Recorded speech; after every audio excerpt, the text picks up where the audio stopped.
कोई महत्व नहीं रहता है। हाँ, ये आपका भ्रम है। ये भ्रम क्या है कि ये आपकी सोच, अपनी सोच को आप बदलिएगा कि हमें आखिर करवा व्रत से मिल क्या रहा है। तो आपको ये नहीं करना, आपको शिक्षा की ओर जाइए, पढ़ो। जब आप अपने महान पुरुषों को पढ़ोगे, अपने पूर्वजों को पढ़ेंगे, अपना इतिहास पढ़ेंगे, तो आपको सब कुछ पता चलेगा कि हमें आखिर में करवा का व्रत करना चाहिए या नहीं करना चाहिए। हमें ये नहीं करना है कि अपना पति हम किसी को दे रहे हैं और किसी का पति हम ले रहे हैं। ये एक बहुत अपमानजनक बात है। और फिर ये भी तो है, मैंने बताया ना, है कि जो व्यक्ति के मर जाने के बाद में जो कढ़ी चावल खाया जाता है और घर से जो झाड़ू निकाला जाता है, जो हांडी निकाली जाती है, वही रस्म तो आप सॉरी माफ करना, वही रस्म आप जो तो जीते जागते पति पर आप अमल में लाती हैं। तो ये आप साथियों, आप देख रहे हैं सतमार्ग रंग नंबर यूट्यूब चैनल और मैं लालचंद सतमार्ग। सतमार्ग रंग नंबर यूट्यूब चैनल देखने वाले सभी साथियों को हमारा बहुत बहुत स्वागत, हार्दिक अभिनंदन, वंदन।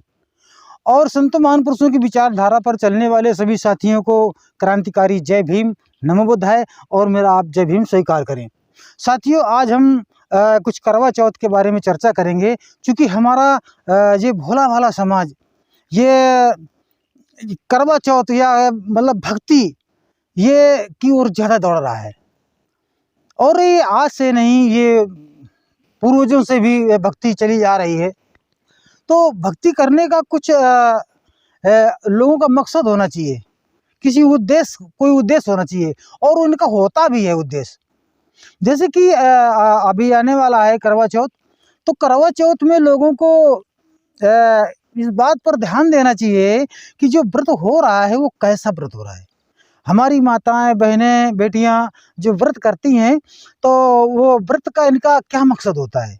जैसे करवा चौथ है, तो करवा चौथ का मेन मकसद होता है कि पति की लंबी उम्र की कामना, यानी कि हमारे पति की उम्र लंबी हो।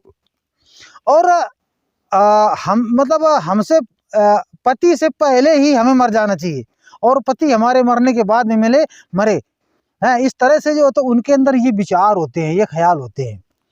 तो जहाँ पर बात आती है उनके जो करवा चौथ का जो नियम संयम होता है, जो उनका संस्कार होता है, जिस नियम से करवा चौथ करते हैं, व्रत करती हैं महिलाएं, तो उस पर हम थोड़ी टीका टिप्पणी करते हैं।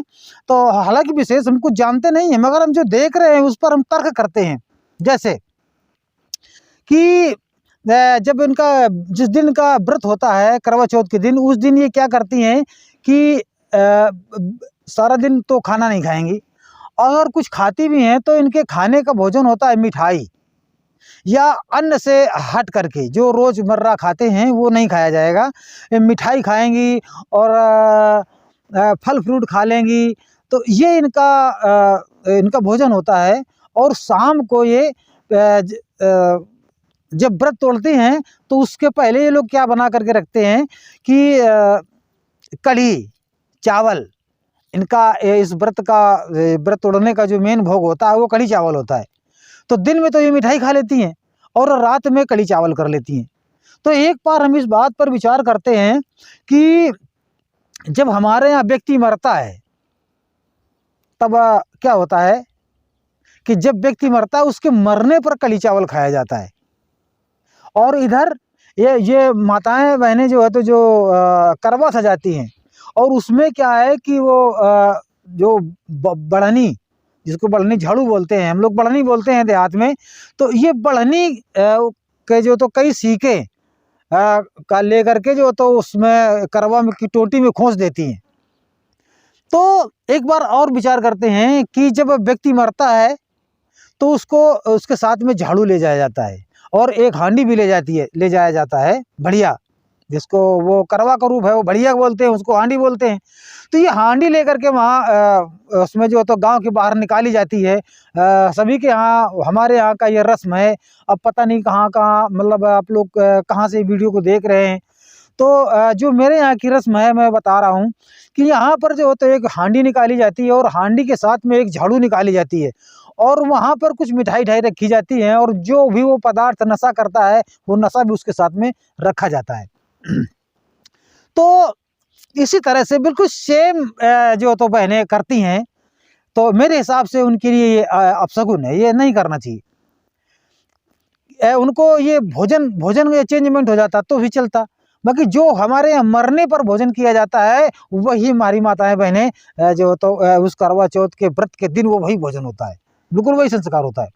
और फिर हमें किसी की उम्र बढ़ाने के लिए हम व्रत कर लेंगे या हम कुछ कह देंगे तो क्या हमारे कह लेने से या हमारे कुछ कर लेने से क्या कोई किसी की उम्र बढ़ जाती है? क्या किसी की उम्र नहीं बढ़ती। अगर करवा चौथ का व्रत करने से अगर उम्र बढ़ती होती तो भैया ये फिर हमारी माताएं बहनें करवा चौथ का व्रत भी करती हैं और विधवा भी हो जाती हैं, तो इसका मतलब है कि इनके व्रत में दम नहीं है। अगर दम है तो मरना नहीं चाहिए। तो इस तरह से मेरे प्यारे साथियों, मेरी माताओं बहनों, थोड़ा होश में आइए, आपको होश में आना है। और करवा चौथ का व्रत ये बिल्कुल ढोंग है, आडंबर है, पाखंड है। हाँ, अब ये जरूर है कि अगर आप अपने पति की उम्र बढ़ाना चाहती हैं तो उस जो उम्र बढ़ाने का जो नियम है, वो कायदा है, उसको आप अमल पे लाइए। अगर व्रत करना है तो जो मैं बता रहा हूँ इसका व्रत करो। देखिए, आपका पति दारू पीता है, चरस पीता है, भांग खाता है या और भी कुछ नशीला पदार्थ करता है, तो आप उस पर आप लगाम लगाइए, तब आपके पति की उम्र बढ़ सकती है। आप दारू किसी भी हालत से, प्यार से, मोहब्बत से, डांट के, फटकार के, किसी भी तरह से, मतलब आप पति के अपने जो आपका पति नशा करते हैं उनको नशे से हटाइए। जब आप नशे से हटाएंगे, उनका नशा छूटेगा, धीरे धीरे करके छुड़ाइए, और जब उनका नशा छूटेगा तो स्वाभाविक है कि उनकी उम्र बढ़ेगी। और आपस में तालमेल बना करके रखें, आपस में प्रेम सामंजस्य बना करके रखें। जब आप सामंजस्य का व्रत करेंगे तो जरूर है कि आपके पति ही नहीं, पत्नी की भी उम्र बढ़ेगी। अगर पति के लंबी उम्र की अगर वो कामना करती है तो पति को भी तो करना चाहिए। अरे करवा चौथ के दिन ना करे तो कोई दूसरा व्रत कर लेता, तो पति क्यों नहीं करता है, पत्नी ही क्यों करती है? तो पत्नी को हर वक्त दासी बनाना ये ठीक नहीं होता है। तो इसलिए मेरे प्यारे साथियों, मेरी माताओं, मेरी बहनों, इस बात को गौर करिएगा, समझिएगा कि हमारे पति की उम्र कैसे लंबी होगी।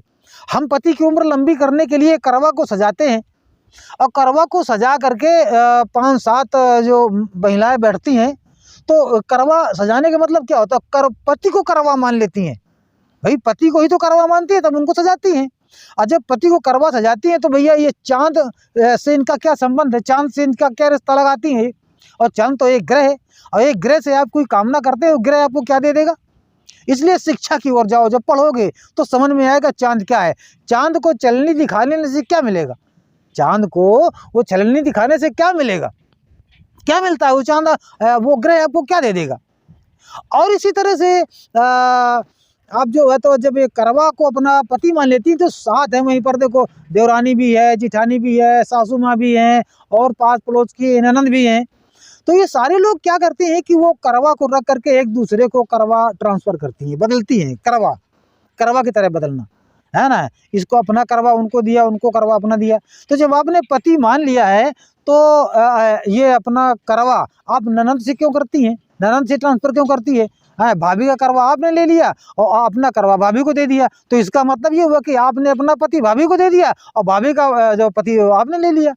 तो ये क्या है भाई? अगर आपने करवा को अपना पति मान करके रखा है तो अपने तक सीमित रखो, फिर किसी को देने की क्या मतलब है? सासू और बहू ये दोनों एक दूसरे को करवा ट्रांसफ़र कर लेती हैं, तो यानी कि मतलब अपना पति सासू को दिया, सासू का पति आपने ले लिया। तो ये सब क्या है? ये गड़बड़ सट है।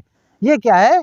ये भैया अब करवा के दिन क्या होता है, हम बहुत से ऐसे व्यक्तियों को देखते हैं, जब आपके करवा में व्रत में दम है तो न जाने कितने लोग एक्सीडेंट से मर जाते हैं, न जाने कितने लोग खुदकुशी कर लेते हैं, आत्महत्या कर लेते हैं, मर जाते हैं करवा के दिन।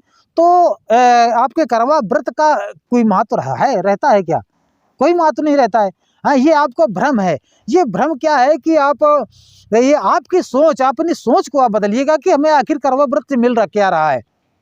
तो आपको ये नहीं करना, आपको शिक्षा की ओर जाइए, पढ़ो।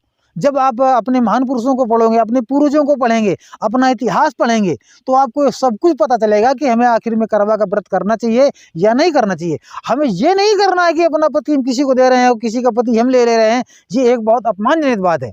और फिर ये भी तो है, मैंने बताया ना, है कि जो व्यक्ति के मर जाने के बाद में जो कढ़ी चावल खाया जाता है और घर से जो झाड़ू निकाला जाता है, जो हांडी निकाली जाती है, वही रस्म तो आप सॉरी माफ करना, वही रस्म आप जो तो जीते जागते पति पर आप अमल में लाती हैं। तो ये आपको ऐसा नहीं करवा व्रत करने से आपके पति की लंबी उम्र होती है, तो बुद्ध धर्म को मानने वाले लोग जो माताएं बहनें हैं वो क्यों नहीं व्रत करती हैं? तो क्या उनके पतियों की उम्र क्या कम हो गई? जैन धर्म वाले, ईसाई धर्म वाले, सिख धर्म वाले, लिंगायत, ये लोग, इन लोगों की महिलाएं नहीं करती हैं व्रत, तो क्या इनके पति नहीं है? इसलिए इस पर भी आपको विचार करना है, इस पर भी आपको सोचना है कि हमें व्रत करना है तो कैसा व्रत करना है। मैंने आपको बताया, अपने पति को या अपने बेटे को ऐसे रास्ते पर खड़ा करो, इस बात का त्याग करो, इस बात का व्रत करो। आपको उसको ऐसे रास्ते पर खड़ा करना है कि जो बर्बादी की ओर ना जाए, नशे से दूर रहे, अच्छे लोगों का साथ हो, अच्छे लोगों का साथ करे, पढ़े लिखे विद्वान लोगों के पास में जाए। तो आपको क्या करना है, आपको उसके आचरणों पर ध्यान देना है, चाहे आपका बेटा हो चाहे आपका पति हो। उसके वो जैसे भी मानता है आप उसको मना लेते हैं। देखिए, माँ अगर अपनी ताकत को समझ ले, माँ का मतलब कोई भी नारी अपनी ताकत को समझ ले, तो पूरा घर ही नहीं पूरे देश को संभाल देगी। मगर जब ये अपने आप को अबला समझ बैठती है, अपने आप को कमजोर समझ बैठती है, अपने आप को निर्बल समझ बैठती है, उसी जगह पर ये फेल हो जाती है। पति जब दारू पी करके पत्नी को जब घर में आकर के जब तांडव फैलाता है, तो पत्नी पता है क्या कहती है? पत्नी ये कहती है कि मैं मर जाऊंगी, तुम ऐसा ही करते रहो, मैं मर जाऊंगी। वो ऐसा क्यों कहती है? क्योंकि वो नहीं चाहती कि आप बर्बाद हो और आप घर में तांडव फैलाएं। सुकून से ना खाएंगे और ना खाने देंगे, बच्चों के भविष्य का निर्माण कैसे होगा? कैसे आप अपने बच्चों का भविष्य बनाएंगे? पूरा वीडियो देखा, मैं इसके लिए आपको बहुत बहुत आभार। जय भीम, नमो बुद्धाय।